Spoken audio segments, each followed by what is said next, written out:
រៀបសួរបងប្អូនទាំងអស់គ្នាឥឡូវនេះនាងខ្ញុំកំពុងតែនៅឃ្លាំងបញ្ចាំរបស់888 Alphasca ចា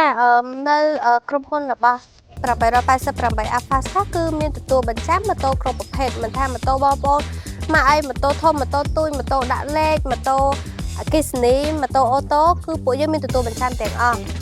នេះគឺជាបងប្អូនស្គាល់ម៉ូតូនេះថាបងប្អូនគឺម៉ូតូនេះគឺមានតម្លៃថ្លៃខ្លាំងមែនតើចាហើយក្រុមហ៊ុនបញ្ចាំរបស់យើងហ៊ានឲ្យតម្លៃបញ្ចាំរហូតដល់ 80% នៃទ្រព្យបញ្ចាំរបស់បងប្អូនអញ្ចឹងសម្រាប់បងប្អូនដែលមានតម្រូវការសាច់ប្រាក់បន្ទាន់ឬក៏វ៉ាសាច់ប្រាក់សម្រាប់ពង្រីកអាជីវកម្មអីគឺបងប្អូនអាចយកមកដាក់បញ្ចាំនៅក្រុមហ៊ុន888 Alphasca របស់យើងបានអញ្ចឹងសម្រាប់ម៉ូតូគឺអត្រាការប្រាក់របស់យើងគឺត្រឹមតែ 3% តែប៉ុណ្ណោះបងប្អូនអញ្ចឹងសម្រាប់បងប្អូនដែលមានបំណងចង់ដាក់បញ្ចាំគឺបងប្អូនអាចតាក់ទងមកតាម Facebook Page Telegram និង TikTokផ្លូវការរបស់ហាងយើងខ្ញុំឬអាចទំនាក់ទំនងតាមលេខទូរស័ព្ទ087 632 833ដើមនិងមួយខ្សែទៀត017 262 833ដើមអញ្ចឹងជួបគ្នានៅវីដេអូក្រោយទៀតណាជម្រាបលាបងប្អូនទាំងអស់គ្នាបាយបាយ